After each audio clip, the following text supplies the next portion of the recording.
We start off, as you've already heard today, with sad news of the passing of Mike Leach. It happened last evening in Jackson, and the word officially announced today by Mississippi State, the passing of head coach Mike Leach. And the football world is saddened. All the accolades and kind words are rolling in from every corner of the college football world this morning, and we will not be any different here on the next round. We sort of plant our flag as an SEC football show, and losing one of the head coaches and one of the great guys in college football, and Mike Leach, is a sad way to start the show off today. It's been something we've been talking about all morning with each other. Yeah, I don't even know how to put it into words. I mean, we brought up the fact yesterday, you can't really remember an acting coach that was so full of life that in the middle of a season passes away. And, you know, for people that didn't really like his act, I mean, the one thing you would say is this guy is maybe the most unique coach we've ever seen. I think he is. I mean, he's one of one. I don't know that we've ever seen anything like it because,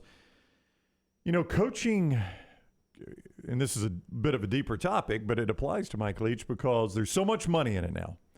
Like, these coaches are getting paid so much, and there is so much pressure to deliver in both recruiting and coaching. I think so many, even the most powerful coaches, are fearful to show an actual personal side because they don't want their fans to think for 1 minute that the coach across the state or across the state line is gaining ground on them or passing them. They understand that perspective and that public relations, right? But Mike Leach was never that guy. Mike Leach did not give a rip if you thought he was getting passed by Lane Kiffin or Nick Saban or Brian Harsin or Ed Orgeron or anybody. He didn't care. He was who he was. And are there times that maybe it got a little bit old? Yeah, I'm not going to lie about that. We laughed a lot about Mike Leach, but there were times where, okay, it's an old act.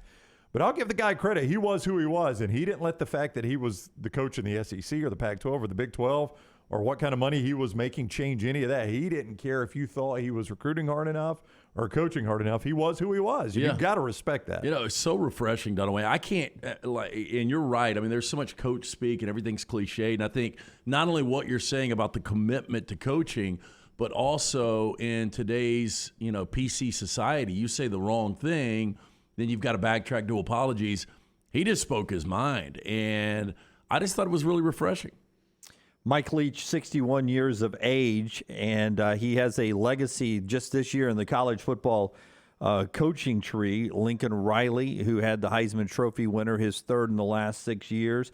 Josh Heupel, who was one of the stories in college football this year, rebuilding Tennessee. Sonny Dykes, who has taken TCU to the college football playoffs, all part of that coaching tree, and it goes deeper than that. But those three were mainstays in the headlines of college football this year. They all are from that Hal Mumme to Mike Leach, from Mike Leach to those three really power coaches in college football this season. I remember, I don't know if I think Lance might have been there. I'm not sure if you were for TV or not. There was probably a bigger Auburn game that day because this was a crappy Alabama team. But I had never been to a game in Lexington, and some friends of mine were going up to the Alabama-Kentucky game in 97.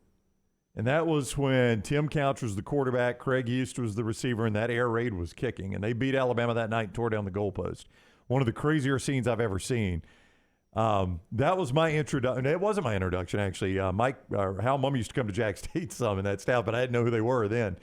That was when I realized who that was, man. And that was innovative offensive football right there, that air raid. I mean, that's right up there with the wishbone or the West Coast offense or Air Coryell and all those things that you would say changed offense. That changed offense, man. That air raid, that was innovative. Yeah, and, it's interesting when somebody passes away, you think you know a lot about somebody, and then you start to learn things. Like, I didn't realize – I knew he didn't play college football. I didn't know he played rugby at BYU. Yeah, BYU rugby player. And then I didn't know he graduated from BYU. Yeah, I knew he got a law degree, but I didn't know the law degree was from Pepperdine. I mean, this is a guy that really, spans the globe and would probably at any given time rather talk about anything but college football, which I know that annoyed some people.